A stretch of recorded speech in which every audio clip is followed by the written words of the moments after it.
ॐ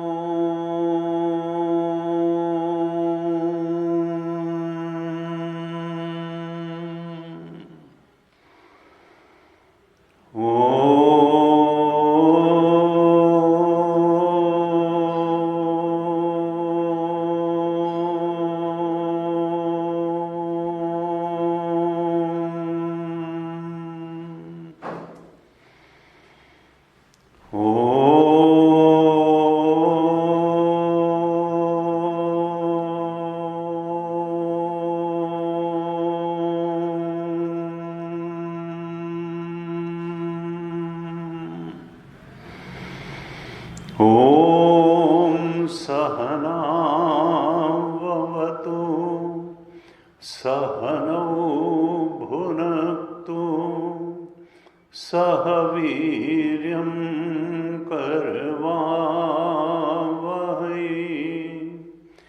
तेजस्विनावधीतमस्तु मा विद्विषावहै।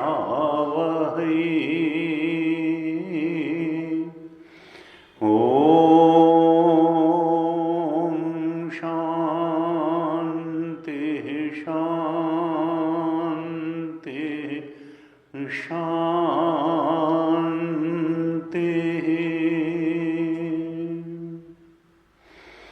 सदाशिवसमारम्भां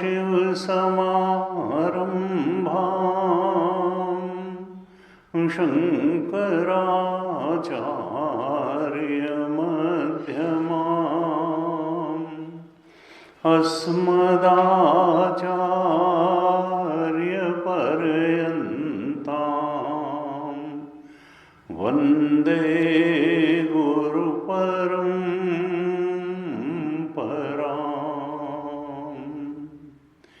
अज्ञानतिमिरान्धस्य ज्ञानाञ्जनशलाकया चक्षुरुन्मीलितं येन तस्मै श्री गुरवे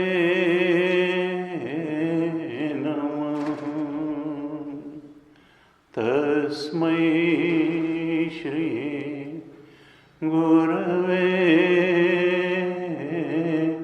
नमः। ध्यान श्लोक पाठ करेंगे। ओम पार्थाय प्रतिबोधितां भगवता नारायणेन स्वयं व्यासेन ग्रथितां पुराणमुनिना मध्ये महाभारतम्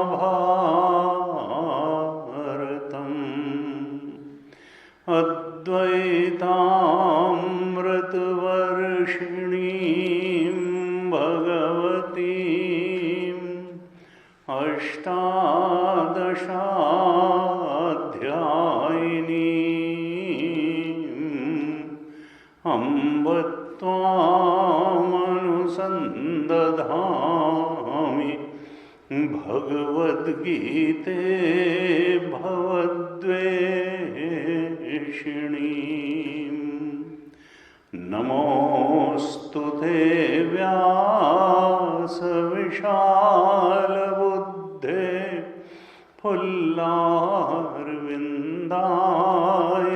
पत्रनेत्र येन त्वया भारततैलपूर्णः प्रज्वालितो ज्ञानमयः प्रदीपः प्रपन्नपारिजाताय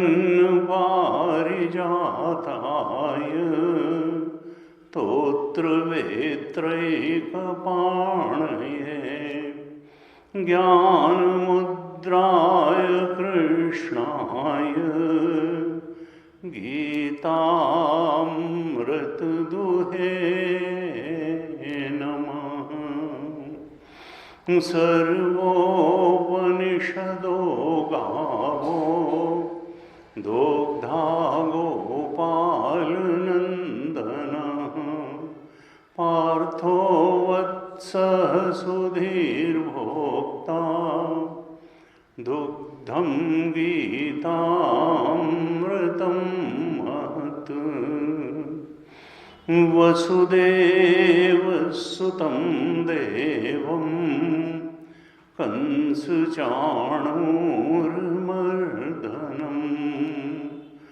देवकी परमानन्दं कृष्णं वन्दे जगद्गुरुं। कृष्णं वन्दे जगद्गुरुं।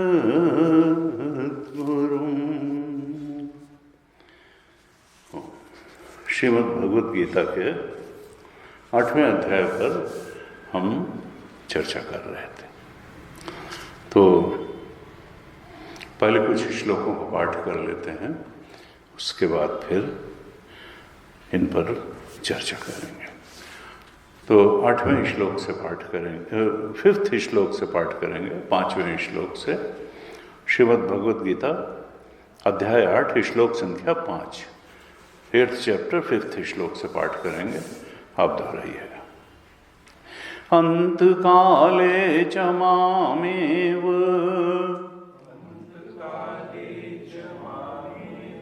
स्मरन् मुक्त्वा कलेवरम् यः प्रयाति समद्भावम्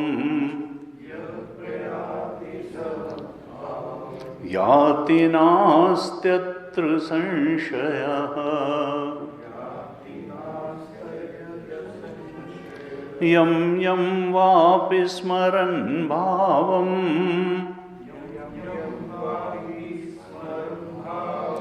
त्यजत्यन्ते कलेवरम् तं तमेवैति कौन्तेय।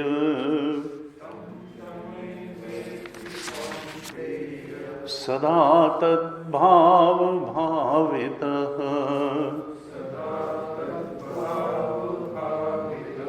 तस्मात् सर्वेषु कालेषु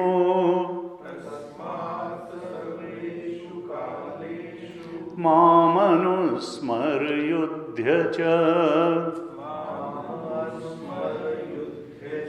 मयि अर्पितमनो बुद्धिः मामे वैश्यस्य संशयम्। अभ्यासयोगयुक्तेन चेतसा नान्यगामिना परमं पुरुषं दिव्यम् याति पार्थानुचिन्तयन्।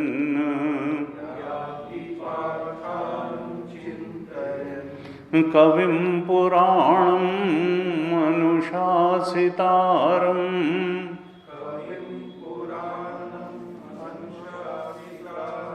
अणोरणीयान् मनुस्मरेद्यः।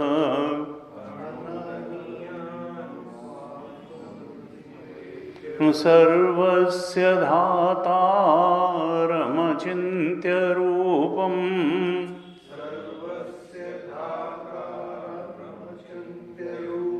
आदित्यवर्णं तमसः परस्तात्।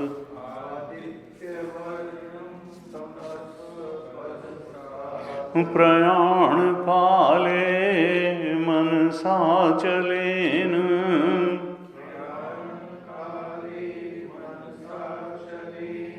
भक्त्या युक्तो योगबलेन चैव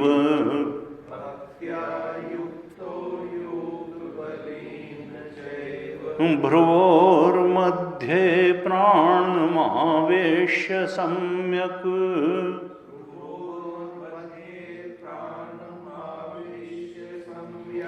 सतं परं पुरुषमुपैति दिव्यम्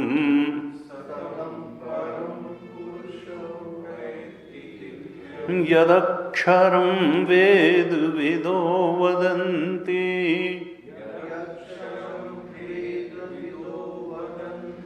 विशन्ति यद्यतयो वीतरागाः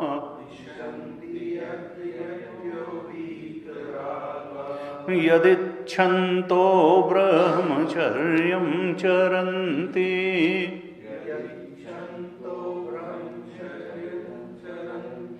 तत्ते पदं संग्रहेण प्रवक्ष्ये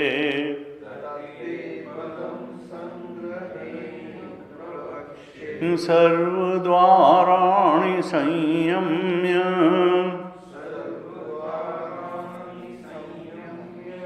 मनोहृदि निरुध्य च मूर्ध्याधायात्मनः प्राणम्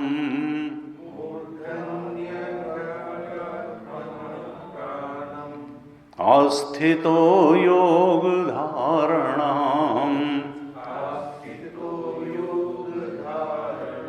ओमित्येकाक्षरं ब्रह्म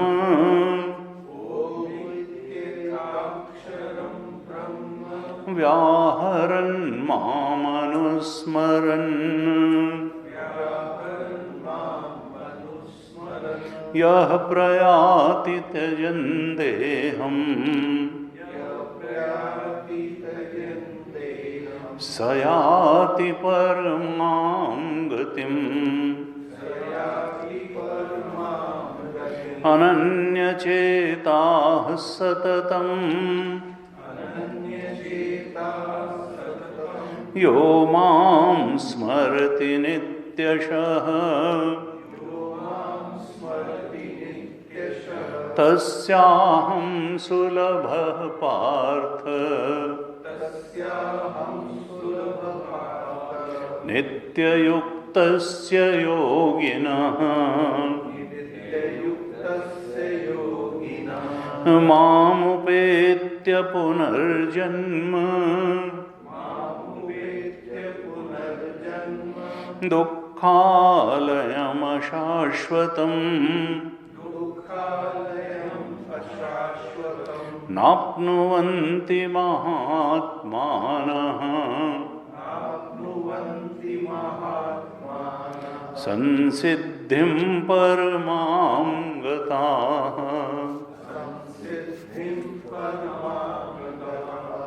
संसिद्धिं परमां गताः।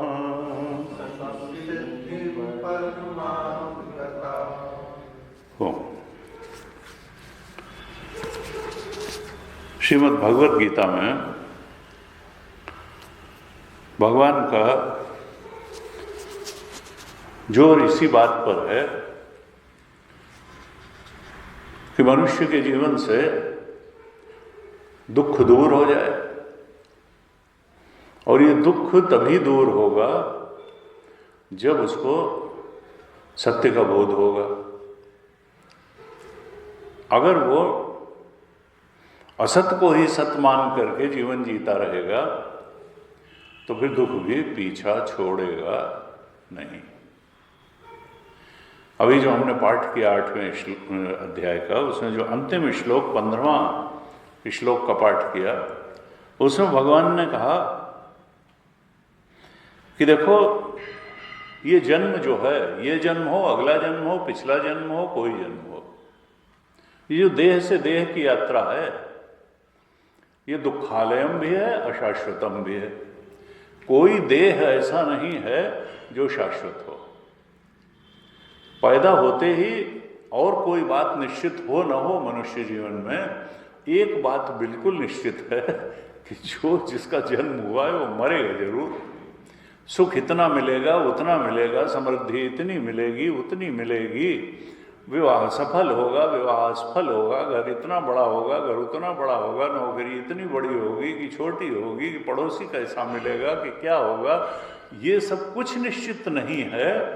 लेकिन एक बात बिल्कुल निश्चित है कि ये मनुष्य शरीर, इसने अगर माता के गर्भ से जन्म लिया है तो एक दिन श्मशान पर जाकर के इसकी समाप्ति होगी। तो what is the life? From womb to tomb, गर्भ से श्मशान तक की ही तो यात्रा नहीं है। क्योंकि ये यात्रा जो है ये अशाश्वतम हुई है और दुखालयम हुई है। कोई ऐसा नहीं कह सकता कि मुझे जीवन में सब सुख ही सुख मिला, सुख ही सुख मिला। दुख सुख दोनों मिलते रहते हैं, प्रारब्धवशात मिलते रहते हैं, कर्मवशात मिलते रहते हैं। और भगवान ने तो ये कहा, संतों ने ये कहा कि तुम तो दुख निवृत्ति को ही सुख मान लेते हो। बीमारी नहीं होती तो कह देते हो स्वस्थ हैं। तुमने पॉजिटिव सुख को तो जाना ही नहीं।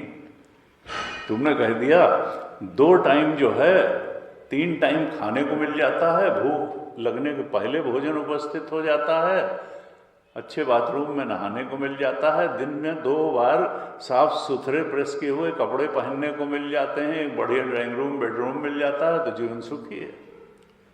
दफ्तर क्यों जाते हैं? कहा जिससे लौट के घर आकर के ठीक से आराम कर सकें, थोड़ा टीवी देख के इंटरटेनमेंट कर सकें, ठीक नींद ले सकें। उनका ठीक नींद क्यों लेते हो, ठीक भोजन क्यों करते हो, ठीक से सोते क्यों हो? उसका उद्देश्य कहा अगले दिन दफ्तर जाने के लिए। तो घर आने का उद्देश्य दफ्तर जाना और दफ्तर जाने का उद्देश्य घर आना, क्या यही जीवन है? इसी के लिए इतनी उन्नत विवेक बुद्धि हमको मिली है। तो भगवान ने कहा कि नहीं, माम उपेत्य पुनर्जन्म दुखालयम अशाश्वतम नाप्नुवन्ति महात्मानः संसिद्धिम परमाम गताः। ये सब छोटी छोटी सिद्धियां हैं। धन ज़्यादा कमा लेना और च्यवनप्राश खा करके थोड़ा बुढ़ापे को दूर कर देना, थोड़ा ये कर लेना, निरोगी थोड़ा काया बिता लेना, समृद्धि का जीवन जी लेना, थोड़ा व्यवहार अच्छा बना लेना नहीं। संसिद्धिम परमाम गताः, परम सिद्धि क्या है जीवन में? जो ये अशाश्वतम और दुखालयम जो जीवन है, ये जो जन्म पुनर्जन्म पुनर्मरणम के रूप में हमारे पीछे लगा हुआ है अनादिकाल से, वो ये दुखालयम अशाश्वतम से मुक्ति कब मिलेगी? कहा माम उपेत्य, जब तुम मुझ कृष्ण परमात्मा को अपने चेतन के रूप में जान लोगे। कौन जान पाता है? कहा महात्माना। इसके लिए अपने परमात्मा स्वरूप को जानने के लिए जो अर्हता है, योग्यता है, वो है महात्मा बनना। महात्मा ही, परमात्मा तो हम हैं ही। हम जीवात्मा बने घूम रहे हैं, भटक रहे हैं। हमारा तो स्वरूप ही परमात्मा का स्वरूप है, लेकिन जीवात्मा से ऊपर उठ करके अपने परमात्मा स्वरूप के बोध को दृढ़ता से कौन जान सकता है, कौन उसमें स्थिर हो सकता है? कहा महात्माना, जो महात्मा है। महात्मानस्तु माम पार्थ दैवीं प्रकृतिमाश्रिता भजन्ति अनन्य मनसो ज्ञाता ज्ञात्वा भूतादिम अव्ययम। 9वें अध्याय के 13वें श्लोक में भगवान ने ये कहा। महात्मा कौन है? जो दैवी प्रकृति वाला है, आसुरी प्रकृति वाला नहीं है। काम क्रोध लोभ मोह षड विकारों से ग्रस्त जिसका चित्त नहीं है, जो 16वें अध्याय के प्रथम 3 श्लोकों में जो 26 सद्गुण बताए, दैवी सद्गुण बताए, उन गुणों को अपने चित्त में धारण करता है, जिसमें 3 सबसे पहले बताए जो मूल हैं। अभयम सत्व संशुद्धि ज्ञान योग व्यवस्थिति। जो अभय का जीवन जीता है, भयभीत होकर के नहीं, क्योंकि सबसे बड़ा भय तो मृत्यु भय ही होता है। और मरना होता नहीं है, शरीर का छूट नहीं होता है। वो तो अगली यात्रा पर चले जाएंगे। हैं, कबीर ने हम कहा कि साधो हम मरते नहीं। मरना तो बड़ी पुण्य की बात है। मरोगे तो तब जब इच्छाएं मरेंगी, नहीं तो अतृप्त इच्छाएं अगले शरीर में ले जाकर के खड़ी कर देंगी। ये स्थूल शरीर का छूटना, ये मरने का नाटक है, ये मरना नहीं है। मरना तो असली तब होगा जब इच्छाएं मरेंगी, जब मन मरेगा, जब सूक्ष्म शरीर मरेगा, मिटेगा, कारण शरीर वासनाएं मिटेंगी, तब असली मिटना होगा और तब अपने ओंकार स्वरूप का बोध होगा, और वही तो मुक्ति है। वो तो परम कल्याण की बात है। जा मरने से जग डरे मेरो मन आनंद, कब मरी हों कब पाई हों पूर्ण परमानंद। कबीर ने कहा मरना कोई डरने की बात नहीं है। तो हम यहाँ आए क्यों? गीता का स्पष्ट आह्वान है कि तुम अपने स्वरूप का बोध, अपने परमात्म स्वरूप के बोध में दृढ़ता से स्थित होने के लिए आए हो। अगर इस बोध को प्राप्त करके तुम इस जीवन से विदा हुए तो अपना कल्याण करके विदा हुए, और नहीं तो तुमने तात्कालिक लक्ष्यों को तो प्राप्त किया, परम लक्ष्य को प्राप्त नहीं किया, जिसको अभी 8वें अध्याय के 15वें श्लोक में भगवान ने कहा संसिद्धिम परमांगता। परम सिद्धि को यानी अपने परमात्म स्वरूप के बोध को तुम प्राप्त नहीं हुए। उसको प्राप्त होने के लिए तुम्हें माम, गुरुदेव अपनी कमेंट्री में बार बार लिखते हैं कि गीता में माम का अर्थ कलगीधारी, बांसुरी वाला, पीतांबरधारी, त्रिभंगी मूर्ति वाला कृष्ण नहीं है। उसका अर्थ है आत्म तत्व। अगर अपने आत्म तत्व को जाने बिना, उसमें दृढ़ता से स्थित हुए बिना तुम चले गए, तो फिर अभी तुम दुखालय से पीछा नहीं छोड़ पाओगे। तुमको तो अपने स्वरूप का बोध मामुपेत्य जानना ही होगा, तभी संसिद्धिम परमाम गता होगे। तो गीता का निश्चित आह्वान क्या है?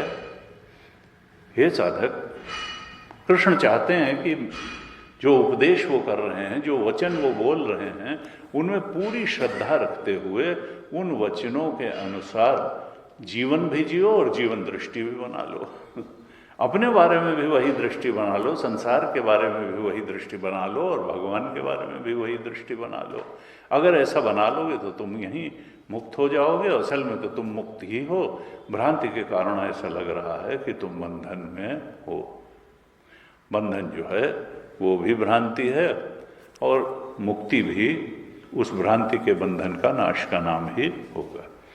हमने पहले चर्चा की, 6ठे अध्याय के 18वें श्लोक में हमने चर्चा की थी, भगवान ने जीवन का लक्ष्य क्या बताया था और उसकी प्राप्ति का मार्ग क्या बताया था। तो 6:18 में भगवान ने कहा था कि यदा विनियतम चित्तम आत्मनि एव अवतिष्ठते।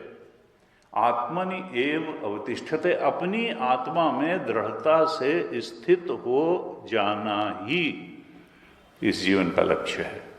और कौन ऐसा स्थित हो सकता है? यदा विनियतम चित्तम, जो मन और इंद्रियों पर पूरा संयम करके उन्हें संसारिक आकर्षणों से परावृत्त करके आत्मचिंतन में दृढ़ता से लगा सकता है। सत्संग से जानी हुई बातों में रमण कर सकता है। जो चित्त गीता की उपदेशों में रमण कर सकता है, वही विनियतम चित्तम है, विशेष रूप से नियमित किया हुआ चित्त है।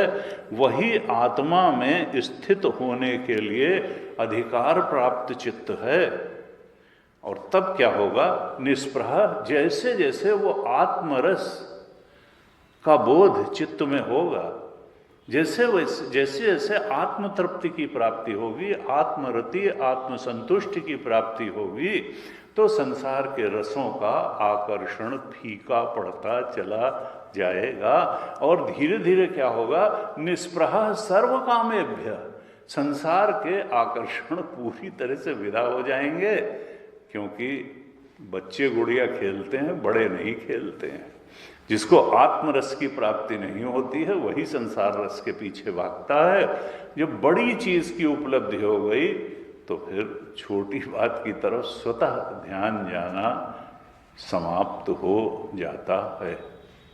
यूनिवर्सिटी का प्रोफेसर हाई स्कूल की फिजिक्स की कक्षा में नहीं बैठता है, उसके लिए रिसर्च इंस्टीट्यूट ही है। अधिकारित्व तो जब आगे का हो जाता है तो पीछे की बात थोड़ा बचकानी लगने लगती है।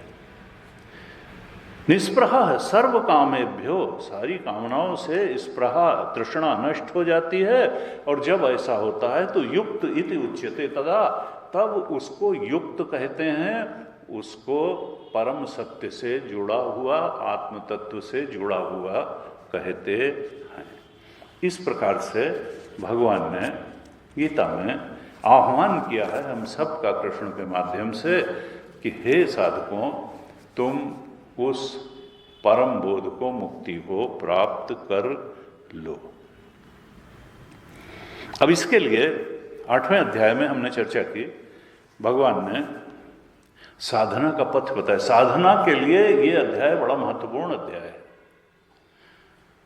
भगवान ने इस अध्याय में, हमने पिछली कक्षा में भी चर्चा की थी, कि 2 बातों पे बहुत जोर दिया कि उस परम सत्य के बोध में प्रतिष्ठित होने के लिए क्या चाहिए? स्मरण और चिंतन। स्मरण और चिंतन क्योंकि उस परमात्म सत्य का, उस परम सत्य का, उस अंतिम सत्य का हम स्मरण करें और चिंतन करें। 5वें श्लोक में क्या कहा था? अंत काले च मामेव स्मरण मुक्त्वा कलेवरम यह प्रयाति समद्भावम याति नास्ति अत्र संशय। जो मरण काल में, अंत समय में मेरे स्मरण में अपना देह त्याग करता है, वो अगली देह को नहीं प्राप्त करता है, वो मुझ परमात्मा में प्राप्त करता है, वो अपने परमात्मा भाव में प्रतिष्ठित होता है, वो अगली बार फिर देह भाव को प्राप्त नहीं होता। लेकिन कौन? जो अंतकाल में मेरा स्मरण रख पाता है। और ये बड़ी कठिन बात है। तुलसीदास जी ने लिखा, जन्म जन्म मुनि जतन कराही और अंत राम कही आवत नाही। अगर जीवन भर स्मरण नहीं किया है भगवान का, तो अंत काल में भी फिर डॉक्टर का स्मरण आएगा, दवाई का स्मरण आएगा, शरीर छूट रहा है, देखो पैसा सेटल नहीं कर पाए, पता नहीं बच्चों को मिलेगा कि नहीं मिलेगा, हैं? किसी ने कहा, और भागवत का भी प्रश्न यही है। परीक्षित तय था कि 7 दिन बाद मरेंगे, और उन्होंने सुखदेव जी से छूटते ही प्रश्न किया कि म्रियमाण का कर्तव्य क्या है? जो मरण धर्मा है, मरणशील है, जिसकी मृत्यु आसन्न है, सामने खड़ी दिख रही है, उसका कर्तव्य क्या है? क्योंकि उनको 7 दिन बाद मृत्यु दिख रही थी। और परीक्षित, तो गुरु जी कहते हैं, स्वामी तेजवान जी, कि अगर कोई लौकिक मनुष्य होता तो यही कहता कि अगर तय ही है कि 7 दिन बाद मरना है, तो उसका सबसे बड़ा कर्तव्य यह है कि वकील को बुलाओ और विल कर दो भाई, जिससे कि तुम्हारे मरने के बाद झगड़ा ना हो कि लड़की को कितना मिलेगा और लड़के को कितना मिलेगा, और जो है जिसको ट्रस्ट को दान देना चाहते हो उसको ना। इस तरीके की बातें, बंटवारे, और ये वहाँ भी सुखदेव जी ने क्या उत्तर दिया? पहले स्कंद के अंत में ये प्रश्न किया परीक्षित, और दूसरे स्कंद के शुरू में ही परीक्षित जी कहते हैं, तस्मात् भारत सर्वात्मा भगवान ईश्वरो हरे श्रोतव्य कीर्तितव्यश्च स्मर्तव्यश्च इच्छता अभयम। मृत्यु के भय से अगर छूटना चाहते हो तो क्या करो? भारत, हे परीक्षित, उस सर्वात्मा ईश्वर हरि, 3 नाम दिए उस परम सत्ता के, सर्वात्मा है वो ईश्वर, ईशन करता है सबका और सबके कष्टों का हरण करता है, तो हरि है। सबके हृदय में चेतना बन करके बैठा है, इसलिए सर्वात्मा है। तस्मात् भारत सर्वात्मा भगवान ऐश्वर्यवान है, षडैश्वर्य संपन्न है, इसलिए भगवान है। ईश्वरो, ईशन करता है, इसलिए ईश्वर है। दुख हरता है, हरि है। तस्मात् भारत सर्वात्मा भगवान ईश्वरो हरि श्रोतव्य, उसी के बारे में सुनो, जैसा कि परीक्षित ने 7 दिन श्रवण किया सुखदेव भगवान के मुंह से। श्रोतव्य कीर्तितव्यश्च, उसी के बारे में चर्चा करो, उसी का गायन करो। ये जिह्वा संसार का गायन करने के लिए नहीं है, परमात्मा का गायन करने के लिए है, तभी शुद्ध होती है। श्रोतव्य कीर्तितव्यश्च स्मर्तव्यश्च, मन से उसका स्मरण करो, मन बुद्धि भी उसी में लगा। स्मर्तव्यश्च, ये तीनों काम करो। इच्छता अभयम, अगर कोई अभय चाहता है, इन 3 के बिना अभयम। उधर दैवी संपद में पहला क्या है? अभयम सत्व संशुद्धि ज्ञान योग व्यवस्थिति। अभय पूर्वक जीवन जियो, सत्व संशुद्धि शुद्ध बुद्धि के साथ जियो, और ज्ञान योग में, आत्म योग में स्थित होकर के जियो। ये कैसे हो सकता है? स्मरण से, चिंतन से, कीर्तन से। सत्संग में श्रवण हो रहा है, वृत्ति बन रही है परमात्मा की, परम सत्य की, तो सत्संग करो। कहा अंत काले क्षमामेव स्मरण मुक्त्वा कलेवरम यह प्रयाति समद्भावम याति नास्तित्व संशय। और कौन ऐसा कर सकता है? तस्मात् सर्वेषु कालेषु माम अनुस्मर युद्धस्य, इसलिए सब समय मेरा स्मरण करो और अपना काम भी करो। युद्ध जैसा घोर कर्म भी है तो वो भी करो। तस्मात् सर्वेषु कालेषु माम, भूलो मत मुझे। क्योंकि हम अगर परमात्मा को भूलते हैं तो फिर किसी को याद भी तो करेंगे। पूरी जागृत और पूरी स्वप्न अवस्था में ये वृत्ति शांत नहीं होती, केवल डीप स्लीप में शांत होती है, और हर वृत्ति का एक विषय अवश्य होता है। पूरी जागृत अवस्था में ये वृत्ति चलती रहती है, पूरी स्वप्न अवस्था में चलती रहती है। हर वृत्ति का विषय एक अवश्य होता है, और विषय अगर परमात्मा नहीं होगा तो फिर विषय संसार ही होगा। और हम जिसके बारे में सोचते हैं धीरे धीरे उसी के राग द्वेष में पड़ जाते हैं। परमात्मा के प्रेम में पड़ने के लिए वृत्ति का विषय परमात्मा को बनाए रखना बहुत आवश्यक है। अंडर करंट के रूप में परमात्मा की याद बनी रहनी चाहिए। चाहे हम अपने दफ्तर का काम कर रहे हों, बाजार का काम कर रहे हों, या कुछ भी कर रहे हों, हमको याद रखना। कुछ लोग कहते हैं फिर हम अपना ऑफिस का काम कैसे करेंगे, फिर हम और काम तमाम जीवन में है कैसे करेंगे, हर समय अगर भगवान की याद करेंगे? नहीं। आप जब दफ्तर जाते हैं, 8 घंटे दफ्तर की मेज पे बैठ के काम करते हैं, तो भी आपको ये याद रहता है कि हम ये नौकरी करने क्यों आए हैं। क्योंकि हमारा एक परिवार है, हमारी एक पत्नी है, हमारे बच्चे हैं, हमारा घर है, और उनको ठीक तरह से हम व्यवस्थित सुव्यवस्थित रखने के लिए ये नौकरी कर रहे हैं। तो हमको कोई हर समय ये याद रखने की जरूरत नहीं है, हर फाइल पे नोटिंग करते हुए कि नहीं हमारी पत्नी भी है, बच्चे भी हैं, घर भी हैं, ये भी हैं, वो भी ना, वो तो याद ही रहता है। तो जीवन के लक्ष्य के रूप में, जीवन के चरम और परम प्राप्तव्य के रूप में हमको परमात्मा की याद सदैव बनी रहनी चाहिए। और ये रहना चाहिए कि जो भी हम काम कर रहे हैं ये भगवान की पूजा के रूप में कर रहे हैं। हमारे कर्म भगवान की पूजा के पुष्प बन जाने चाहिए। बस यही भगवान की हमेशा याद रखने की सबसे अच्छी पद्धति गीता में बताई गई है। और भगवान ने फिर 8वें श्लोक में कहा था कि ऐसे अभ्यास योग से जब युक्त हो गए तो चेतसा नान्यगामिना, हर समय तुमको भगवान की याद बनी रहेगी। और परमम पुरुषम दिव्यम याति पार्थानुचिंतन, उस आत्मदेव को तुम चिंतन द्वारा ही प्राप्त कर लोगे, याद में बसा के प्राप्त कर लोगे। क्योंकि जिससे हमें प्रेम होता है उसकी बार बार याद आती है, और जिसकी हम बार बार याद करते हैं उससे हमको प्रेम हो जाता है। अगर प्रेम है तो बहुत अच्छी बात है, भगवान की याद आएगी, और नहीं तो प्रयास पूर्वक भगवान की बार बार याद करें तो प्रेम हो जाएगा। और जब कहते हैं याद करते हैं इधर से, तो उधर से दया तो आती ही है। याद का उल्टा दया। हम याद करेंगे तो वो दया करेगा, और इस तरह से बात बढ़ती चली जाएगी। हमारा संबंध बढ़ता चला जाएगा, हमारा आश्रय बोध बढ़ता चला जाएगा, हमारी निश्चिंतता, हमारा आत्मविश्वास बढ़ता चला जाएगा, और हम अभय पूर्वक अपना जीवन परमात्मा की कृपा की छाह में व्यतीत करेंगे। वो न हिलने वाला सहारा है, वो जीव ब्रह्म सम सहज संगाति, उसने कभी हमारा साथ नहीं छोड़ा और कभी साथ छोड़ेगा भी नहीं। और संसार के सहारे हिलने वाले हैं और कमज़ोर हैं, वो सर्वशक्तिमान है, सर्वज्ञ है और सबसे बड़ा सहारा है। भगवान ने फिर कहा कि उसकी याद करें कैसे। तो 9वें श्लोक में बताया था,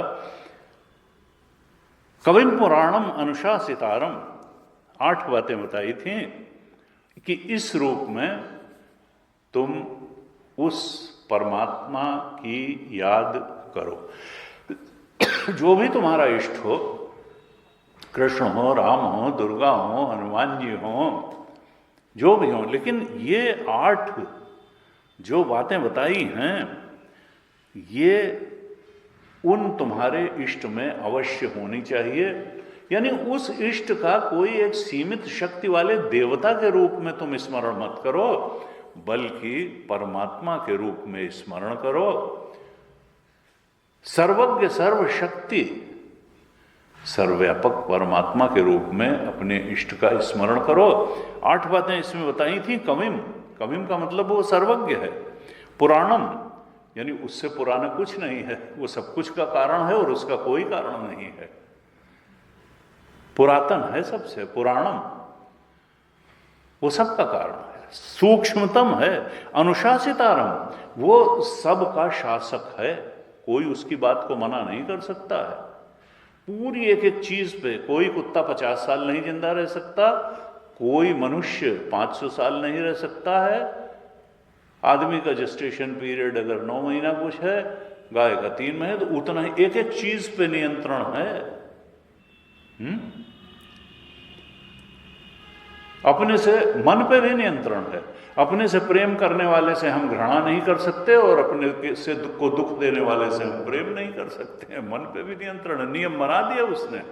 कर्म प्रधान विश्व रचिरा खा जो जस करे, कर्म सिद्धांत बना दिया है और चुप बैठा है और कहा कि अवश्य में उपभोक्तव्यम कृतम कर्म शुभाशुभम, जो जैसा करेगा वो वैसा भरेगा, बच नहीं सकता है।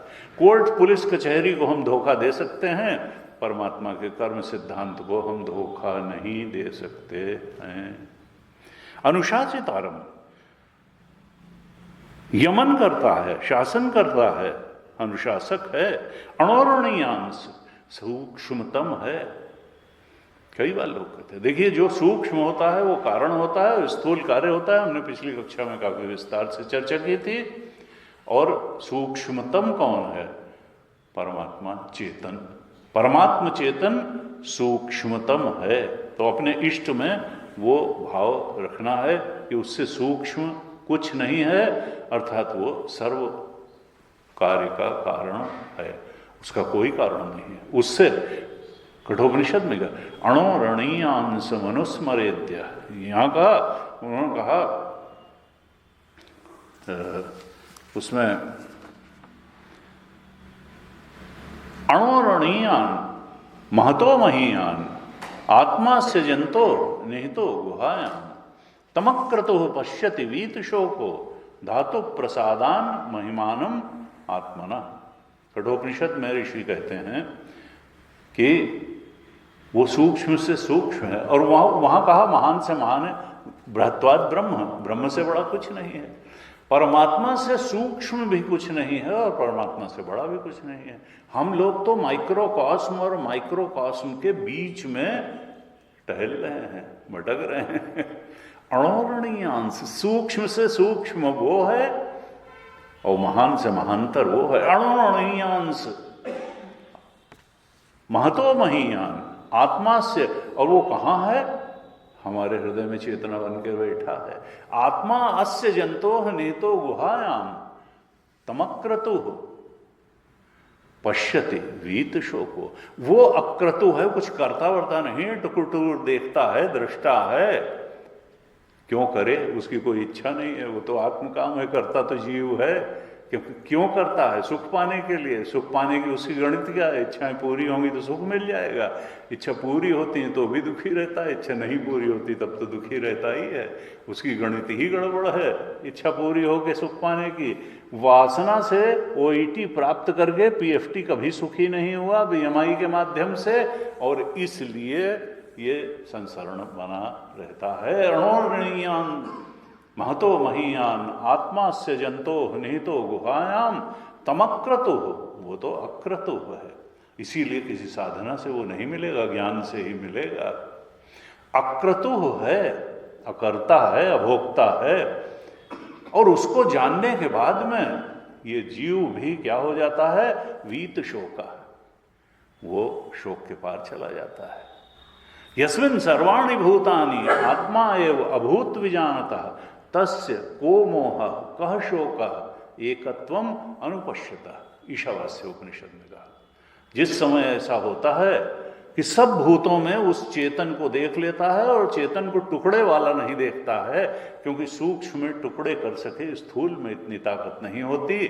हमारा और इनका और उनका शरीर, स्थूल शरीर अलग है, मन अलग है, बुद्धि अलग है, वासनाएं भी अलग अलग हो सकती हैं, लेकिन चेतना अलग अलग नहीं है। वो तो एक ही है, वो तो अधिष्ठान है, वो तो प्रकाशक है, वो तो सबका एक है, जो सब में अपनी चेतना, अपनी आत्मा को देख लेता है और अपनी आत्मा में सबको देख लेता है। यस्मिन् सर्वाणि भूतानि आत्मा एव अभूत विजानतः तस्य को मोह कह, वो मोह और शोक के पार चला जाता है, क्योंकि वो अद्वैत तत्व में प्रतिष्ठित हो जाता है। आत्मा अद्वैत है, आत्मा में टुकड़े नहीं होते, वो अद्वैत तत्व है और असल में तो वही तत्व है। ना वही सत्य है, ना असतो विद्यते भावः और ना अभावो विद्यते सतः। आत्मा का कभी अभाव नहीं होता और अनात्मा का वास्तव में कोई एग्जिस्टेंस नहीं है, वो प्रतीति मात्र है, आभास मात्र है। अनात्मा जो है रज्जु सर्पवत है, सीप में चांदी की तरह है, आकाश में नीलिमा की तरह है, मरीचिका के जल की तरह है। तो भगवान ने कहा अपने इष्ट में ये 8 बातें देखो। कविम पुराणम अनुशासितारम अणोरणीयांश अनुस्मृत्य, इस तरह से उसका स्मरण करो। सर्वस्य धातारम, वो सबके कर्मों का दान करने वाला है, वो बहुत न्यायपूर्वक कर्मों के फल का विभाग दातारम है, करता है। अचिंत्य रूपम, और तुम बुद्धि से उसको पूरा पूरा जान नहीं सकते, समझ नहीं सकते कि वो कहाँ से कहाँ तक है और उसकी शक्ति कितनी है और उसकी बुद्धि कितनी है।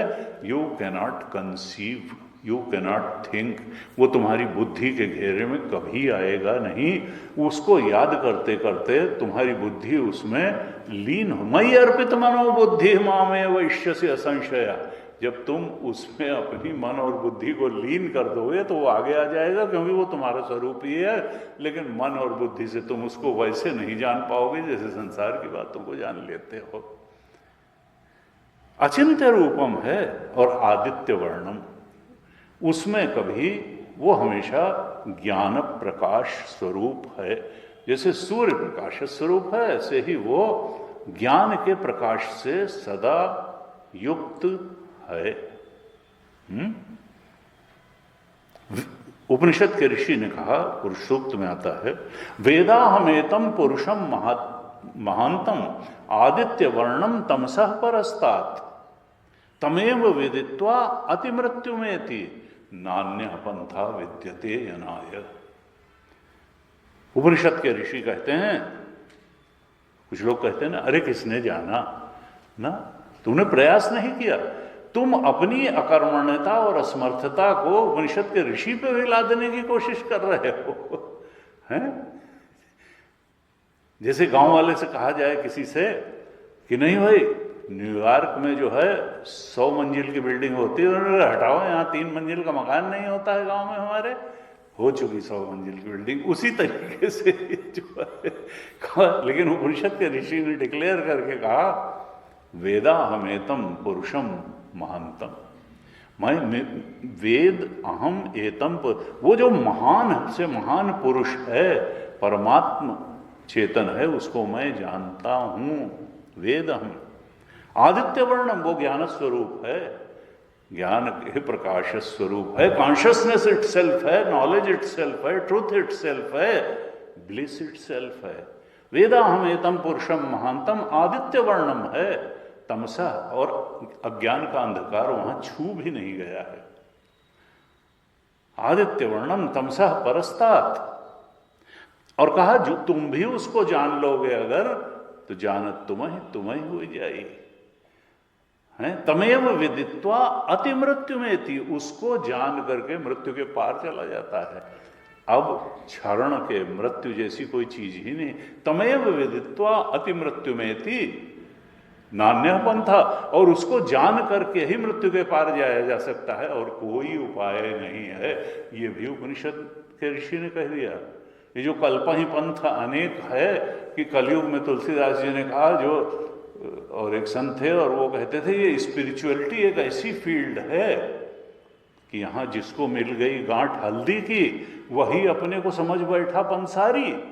वेद का मार्ग छोड़ के, उपनिषद का मार्ग छोड़ के, गीता का मार्ग छोड़ करके कल्प ही पंथ अनेक। उन्होंने कहा नहीं ऐसे ऐसे करो तो सत्य तक पहुंच जाओगे, ऐसे ऐसे करो तो सत्य तक पहुंच जाओगे, और खुद ही सत्य तक नहीं पहुंचे तुमको क्या पहुंचाएंगे।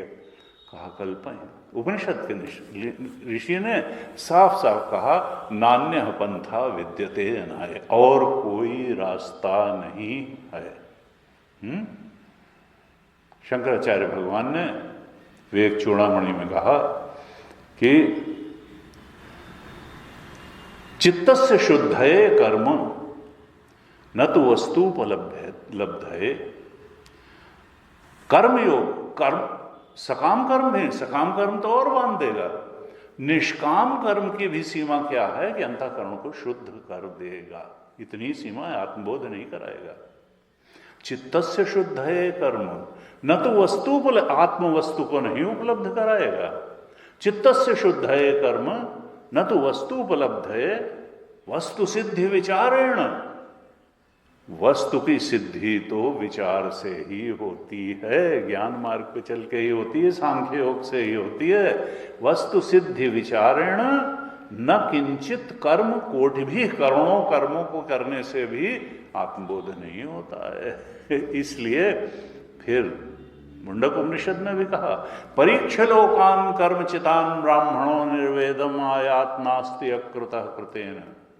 परीक्ष लोकान कर्मचितान ब्राह्मणों, हे कर्मकांडी ब्राह्मणों परीक्षण करो कि इस कर्म से तुमको मिलता क्या है।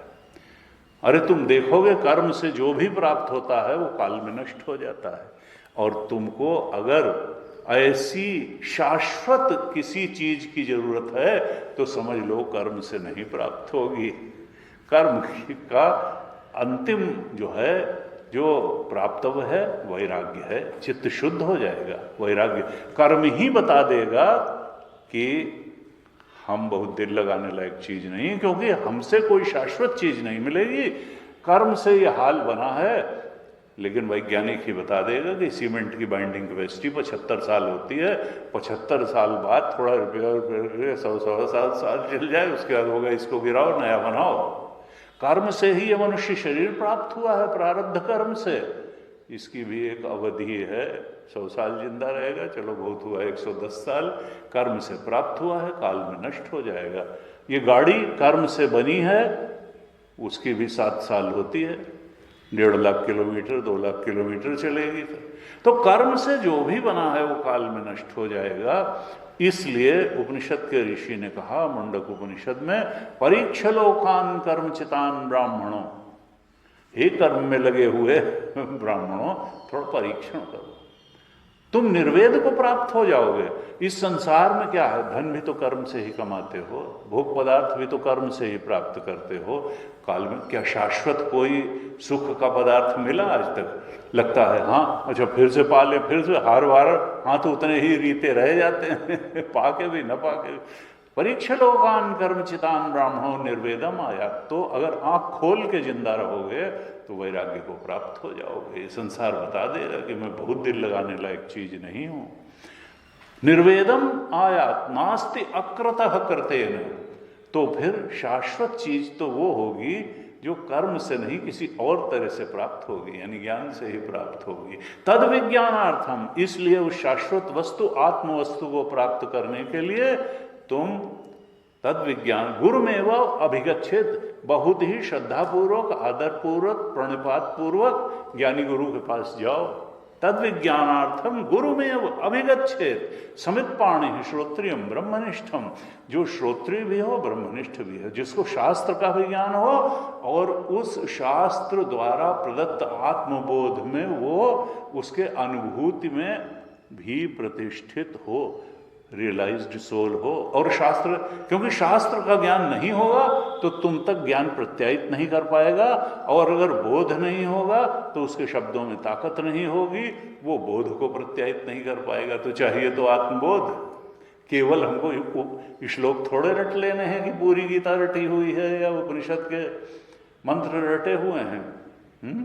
सावधान कर दिया इसके लिए भी कठोपनिषद में कि नायम आत्मा प्रवचनेन लभ्या। बहुत ज़्यादा प्रवचन देने में कोई कुशल है, इसका मतलब ये नहीं है कि उसको आत्मसत्य का बोध हो गया है। वाणी पे सरस्वती बैठी है, वाग वैखरी शब्दझरी शास्त्र व्याख्यान कौशलम, शंकराचार्य ने कहा। अगर ये है वाग वैखरी, वाणी पे सरस्वती लगता है बैठी है, शब्दझरी, शब्द एकदम झरते हैं, व्याख्यान कौशल है। तो ये सब मिलकर के क्या देंगे? आत्मबोध दे देंगे? नहीं नहीं, भुक्त है न तो मुक्त है। भोग चढ़ावा बहुत आ जाएगा, पॉपुलरिटी बहुत मिल जाएगी, पैसा बहुत है, मुक्ति नहीं मिलेगी। मुक्ति तो गुरु चरणों में बैठ करके श्रवण मनन निधिध्यासन करने से, चिंतन से, स्मरण करने से, गुरु के वचनों पर मेडिटेट करने से ही मिलेगी। तो हमारे ऋषियों ने हर तरह से सावधान किया कि देखो, लक्ष्य से प्रेम करो। पहले तो जानो कि लक्ष्य क्या है, और उसके बाद गहराई से उससे प्रेम करो। ये मत समझना कि तुम बहुत श्लोक रट लोगे, बहुत प्रवचन दो लोगे, यूट्यूब पे बहुत फॉलोवर हो जाएंगे तो तुम बोध को उपलब्ध। नायम आत्मा प्रवचनेन लभ्या न मेधया न बहुना श्रुतेन यमे वैश्य वृणुते तेन लभ्या। जो हृदय से उसको प्रेम करता है उसी के समक्ष तस्यैष आत्मा विवृणुते, उसके समक्ष ये आत्मदेव उसके चित्त में अपने को अनावृत कर देते हैं। सोई जानत तुम देहु जनाई, जानत तुम्हें हुई जाई। वही जन्माता है तब हो, लेकिन उसके लिए प्रेम करना है। प्रेम से, भक्ति से उसमें मन लगाने लेना है, मन बुद्धि अर्पित कर देनी है, साधना करनी है। उसकी याद करते समय ये 8 बातों से उसको याद करना है। हमने ये चर्चा की थी। अब 10वें श्लोक से भगवान क्या कहते हैं, ये तो भगवान ने साफ साफ बता दिया कि उसको पाने का सीधा मार्ग क्या है। 10वें श्लोक में कहते हैं, प्रयाण काले मनसा चलेन भक्त्या युक्तो योग बलेन चैव भ्रुवोर मध्ये प्राणमावेश्य सम्यक सतम परम पुरुषम उपैति दिव्यम। क्या कहते हैं भगवान कि प्रयाण काले, जब मृत्यु का समय आए, जाने का समय आ गया, प्रयाण काल आ गया, तब अगर जीवन भर साधना की है, अभ्यास योग युक्तेन चेतसा नान्यगामिना की साधना की है, हमने परमात्मा में हमेशा मन को लगाने की साधना की है, तो क्या होगा? मन हमारा अचल रहेगा, विक्षिप्त नहीं होगा कि शरीर छूट रहा है, धन छूट रहा है, परिवार छूट रहा है, संसार छूट रहा है। मनसा अचलेन, हमारा मन अचल रूप से सत्य परमात्मा में लगा रहेगा प्रयाण काल में भी। लेकिन उसके लिए अब वो 8वां जो श्लोक है, अभ्यास योग युक्तेन चेतसा नान्यगामिना परमं पुरुषम दिव्यम याति पार्थान चिंत्य, या 7वां श्लोक जो है, तस्मात् सर्वेषु कालेषु माम अनुस्मर युद्धे च मयि अर्पित मनोबुद्धि मामे वैश्यस्य असंशय। वो 7 और 8 श्लोक अगर घटे होंगे तो ये 10वां श्लोक भी घट जाएगा। प्रयाण काले मनसा अचलेन, प्रयाण काल में हमारा जो मन है अचल रूप से भगवान के स्मरण में लगने में समर्थ रहेगा। और फिर क्या होगा, उस समय मन तो अचल रहेगा और भक्त्या युक्त तो प्रेम, भक्ति में तो परम प्रेम रूपा अमृत भगवान का प्रेम भी हमारे अंदर, हमको देह छूटने, स्थूल देह छूटने का शोक में हम नहीं मरेंगे, भगवान के प्रेम में हमारा मन रमा रहेगा। भक्त्या युक्तो, क्योंकि वो भजनानंदी रहा है, भगवान में जीवन भर चित्त लगाने का अभ्यास उसने किया है, उसके हृदय में भक्ति है, तो वो उसका मरण भी दुखपूर्ण नहीं होगा, रसपूर्ण होगा। कबीर की तरह से कब मरी हूं कब पाई हूं पूर्ण परमानंद, तो वो रसपूर्ण, क्योंकि भक्तिमय साधना रसपूर्ण साधना होती है। जब हम प्रेम में तो हमको लगता है कि हम सबसे बड़ी चीज को पाने के लिए साधना कर रहे हैं। सबसे रसो वैसा कहा, आत्मा जो है शुष्क नहीं है, रसो वैसा, वो रस रूप है। आपय रसिया आप रस, आपय रमणहार, नानक देव जी ने कहा वही रसिया है, वही रस है, वही रमणहार है, वही वो रसपूर्ण है। रसपूर्ण साधना है, भक्त्या युक्तो है, उसके हृदय में भक्ति है, मन उसका अचल है, योग बलेन चैव, और उसके अंदर योग का बल भी है। योग का बल क्या है? भगवान शंकराचार्य ने भाष्य लिखा तो कहा, समाधिज संस्कार प्रचय जनित चित्त स्थैर्य लक्षणम योग बलम। चूंकि उसने जीवन भर भगवान में ही मन लगाया है, समाधि लगाई है, उस भागवत परायण जीवन, भगवान में मन बुद्धि लगाने के फलस्वरूप जो समाधिजन्य संस्कार हुए, एक तो संसार एक भोगजन्य संस्कार भी होते हैं कि भाई कोई अच्छी चीज खाई मिठाई, अब मन बार बार करेगा कि यार वही खाने को मिले, वही खाने को मिले, किसी से मिल के बड़ी खुशी हुई, उसी से मिले, उसी से मिले, उसी से मिले, कोई जगह घूम के खुशी हुई, फिर वहां जाए, फिर वहां समाधि, बार बार समाधि लगाने, जब रस आने लगता है ध्यान की गहराइयों में डूबने का, तो बार बार व्यक्ति ध्यान की गहराई में डूबने, तो कहा समाधि का भी एक संस्कार पड़ता है, भगवत स्मरण का भी एक संस्कार पड़ता है, भगवत चिंतन का जो रस जागृत हो उसका भी एक संस्कार पड़ता है, समाधिज संस्कार। और ऐसे संस्कार का समूह का संग्रह हो जाता है। ये वासना भी तो यही है संसार की, एक बार भोगा, 2 बार भोगा, 10 बार भोगा, 50 बार भोगा, अब तो वो लगता है कि ये इन्नेट नेचर है, जबकि वो बनाया हुआ नेचर है। आत्मा के अलावा सब कुछ हमारा एक्वायर्ड कैरेक्टर है, केवल आत्मा ही नेचुरल है, बाकी हर चीज हमारी अभ्यासगत आदत है। आदत के अलावा कुछ नहीं है, हमारी बनाई हुई आदत है, और हमारी बनाई हुई आदत है तो हम ही छोड़ भी सकते हैं। ऐसा कुछ नहीं है कि कोई चीज़ संसार में छोड़ी ना जा सके। नहीं नहीं साहब, हम तो 40 साल से सिगरेट पी रहे हैं, अब कैसे छूटेगी? अरे खूब छूटती है, 40 साल वालों को भी छूटती है, 40 साल वालों की सिगरेट भी छूटते हमने देखा, शराब भी छूटते देखा, सब चीज़ छूट जाती है। एक निश्चय की बात है, खाली कोई भी चीज पकड़ी जा सकती है और कोई भी चीज छोड़ी जा सकती है, क्योंकि वो एक्वायर्ड कैरेक्टर है। नेचुरल अगर कुछ है, ऐसे फूड हैबिट्स हैं, हम ये खाए बिना नहीं रह सकते ना। हम आत्मा के अलावा जो कुछ भी है सब एक्वायर्ड है। हमने किसी जन्म में, पुराने जन्मों में कभी आदत डाली होगी। इसी तरह समाधिज संस्कार, समाधि के संस्कार जब संग्रहित हो जाते हैं, प्रचय उनका संग्रह हो जाता है, तो समाधिज संस्कार संग्रह जनित क्या होता है? चित्त स्थैर्य लक्षणम। समाधि के संस्कार जब संग्रहित हो जाते हैं, चित्त स्थिर हो जाता है। कहाँ? आत्म तत्व में। चेतसा नान्यगामिना, तब हमारा चित्त भटकता नहीं है। हम जान लेते हैं कि इस मनुष्य शरीर में हम आए क्यों? उस सर्वोच्च उपलब्धि को प्राप्त करने के लिए, जो आत्मबोध है, जो हमारा स्वरूप बोध की सर्वोच्च उपलब्धि प्राप्त करने के लिए आए, और वहीं जाकर के चित्त की स्थिरता हो जाती है। उधर स्वाभाविक रूप से चित्त स्थिर होने को ही कहा योग बलम। योग बल है। समाधिज संस्कार संग्रह से उत्पन्न जो चित्त का स्थिरता है परमात्मा तत्व में, उसको कहा यहां भगवान ने योग बल। तो तीन चीज बता दी। मनसा अचलेन, मन अचल है, भक्ति से भरा हुआ है, और योग बल भी है, समाधि संस्कार से उत्पन्न चित्त स्थैर्य योग बल है, चित्त वहां स्थिर है। और इस कारण से अब क्या है कि वो प्राणों को संचालित कर सकता है। इसका उदाहरण द्रोणाचार्य हैं।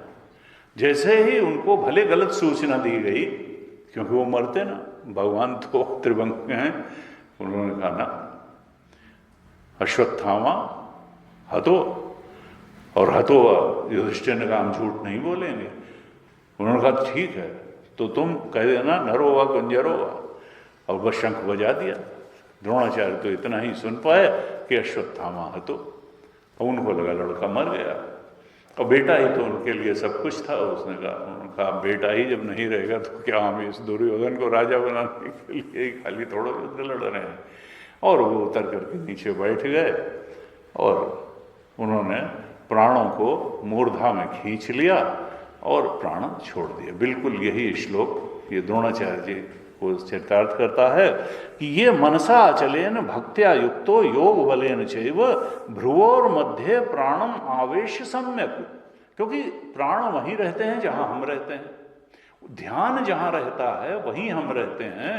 और ध्यान को उन्होंने सुषुम्ना के माध्यम से ऊपर उठाते हुए भ्रकुटी के बीच में ध्यान को स्थित कर दिया। भ्रुवोर मध्य प्राणम आवेश सम्यक रूप से वहां स्थिर कर दिया, और उसके बाद में ब्रह्मरंध्र से उन्होंने प्राण छोड़ दिए। अब योग की सिद्धियां हैं।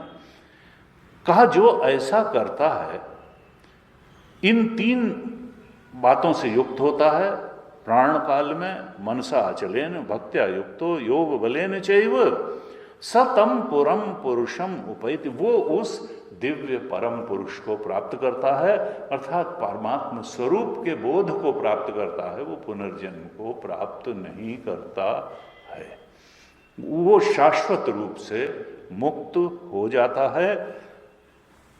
वो उन्हीं कविम आदि लक्षणों वाले परमात्मा स्वरूप का चिंतन करता हुआ उसी ब्रह्म स्वरूप के बोध में मुक्त हो जाता है।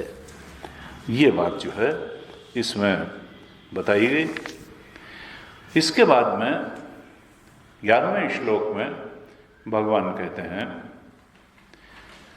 यदक्षरम वेद विदो वदन्ति विशन्ति यद्यतयो वीतरागाः यदिच्छन्तो ब्रह्मचर्यं चरन्ति तत्ते पदम संग्रहेण प्रवक्ष्ये। एक तो मुक्ति का सीधा मार्ग है जो ज्ञान से है कि हमने जीते जी गुरु चरणों में प्रणिपात किया, जिसको चौथे अध्याय में कहा था भगवान ने, जहां 12 तरीके के यज्ञ बताए थे, और कहा कर्म जान विद्धितान सर्वान, इन सबको तुम कर्म इससे संपन्न होने वाले यज्ञ जानो। और कर्म यज्ञों से ज्ञान यज्ञों को श्रेष्ठ बताया था। कहा था श्रेयान द्रव्यमयाद यज्ञ ज्ञान यज्ञ परंतप सर्वम कर्माखिलम पार्थ ज्ञाने परि समाप्यते। ज्ञान यज्ञ कर्म यज्ञ से श्रेष्ठ है और सारे कर्मों की समाप्ति ज्ञान में हो जाती है। गुरु जी कहते थे कर्म ही पूजा है, ट्रक के पीछे लिखा हुआ अच्छा दिखाई देता है, गीता का ये संदेश नहीं है। और हमारे यहाँ ट्रक के पीछे लिखे हुए उपदेश समाज में ज़्यादा प्रचलित होते हैं बजाय शास्त्रीय उपदेशों के। तो चौथे अध्याय के 32वें श्लोक में कहा था 4:32 में कि ये जो मैंने इतने यज्ञ बताए हैं तो कर्मजान ये सब कर्मों से उत्पन्न हैं, लेकिन श्रेयान 33वें 4:33 में कहा था, श्रेयान द्रव्यमयाद यज्ञ ज्ञान यज्ञ परंतपा सर्वम कर्माखिलम पार्थ ज्ञाने परिसमाप्यते। सारे कर्मों की समाप्ति ज्ञान में होती है, यानी ज्ञान यज्ञ कर्म यज्ञ से बहुत श्रेष्ठ है। कर्म यज्ञ का भी अपना महत्व है, क्योंकि अंतःकरण की शुद्धि तो कर्मयोग से ही होगी, इंद्रिय संयम से ही होगी, मन संयम से ही होगी, इसलिए उसको कम करके नहीं आंकना है। लेकिन फिर यह भी जान लेना है कि परम तत्व का बोध, परम सत्य का बोध तो फिर ज्ञान यज्ञ से ही होगा, गुरु को प्रणिपात करने से ही होगा, श्रोत्रिय ब्रह्मनिष्ठ गुरु के उपदेश से ही होगा। और जब ये जान लें कि ज्ञान यज्ञ कर्म यज्ञ से श्रेष्ठ है, द्रव्य यज्ञ से ज्ञान यज्ञ बहुत श्रेष्ठ है, तब फिर किसी गुरु की तलाश करो। तद्विद्धि प्रणिपातेन सर्वम परिप्रश्न से जाओ, उसके पास परिप्रश्न करो, उसके चरणों में नमन करो, प्रणिपात करो, और तब जब तुम श्रद्धापूर्वक जिज्ञासा के साथ प्रश्न करोगे तो वो निश्चित रूप से तुमको उपदेश करेंगे। गूढ़ो तत्व न साधु दुरावें आरत अधिकारी जो पावें। तुलसीदास ने गूढ़ तत्व को भी वो बचा के नहीं रख सकता है, क्योंकि योग्यता के अनुसार शिष्य गुरु से ज्ञान को खींच लेता है। लेकिन योग्यता चाहिए, जिस स्तर का प्रश्न होगा उस स्तर का उत्तर आएगा। इसलिए आदर पूर्वक जाएं, श्रद्धा पूर्वक जाएं, नमन पूर्वक जाएं और उसके सामने अपनी जिज्ञासा रखें, वो जिज्ञासा को शांत कर देंगे। उपदेक्षन्ति ते ज्ञानम ज्ञानेन तत्वदर्शिना, वो ज्ञानी और तत्वदर्शी जो हैं, यानी उनको शास्त्र का ज्ञान भी है और तत्व का बोध भी है, दोनों है। यहाँ भी श्रोत्रिय ब्रह्मनिष्ठम कहा, मुंडक उपनिषद में, गीता में उसी को कहा ज्ञानिनः तत्वदर्शिना, वो ज्ञानी भी हैं, शास्त्र का ज्ञान भी है और तत्व का बोध भी है। ज्ञानिनः तत्वदर्शिना उपदेक्षन्ति ते ज्ञानम, वो उपदेश करेंगे आत्म तत्व के ज्ञान का। और यज ज्ञात्वा न पुनर्मोहम एवं यास्यसि पांडव, हे अर्जुन जो तुम अभी पड़े हो डिलेमा में, संशय में कि ये करना ठीक कि वो करना ठीक, कि लड़ना ठीक कि लड़ाई से भाग जाना ठीक, कि अपनों को मारना ठीक, कि खून से सिंहासन पे बैठना ठीक, कि भिक्षा मांगना, न पुनर्मोहम न यास्यसि, तुम किसी मोह, एवरीथिंग विश्व बदर जिम तुम्हारे हाथा, तुम त्रिकालदर्शी मुनि। ये सृष्टि का सारा रहस्य हथेली पर रखे हुए आंवले की तरह तुमको ये सृष्टि दिखाई देगी, इसका चक्र दुष्चक्र दिखाई देगा, इसका उपजना मिटना दिखाई देगा, इसका संचालन क्यों हो रहा है, कैसे हो रहा है, लोग क्यों भटक रहे हैं, कहाँ भटक रहे हैं और किस तरह से भटकाव बंद हो रहा है, सब क्रिस्टल क्लियर हो जाएगा गुरु के ज्ञान से। कहा यज तुम मोह तुम्हारा नष्ट, यज ज्ञात्वा न पुनर्मोहम एवं यास्यसि पांडव, येन भूतानि अशेषेण द्रक्ष्यसि आत्मनि अथो मयि।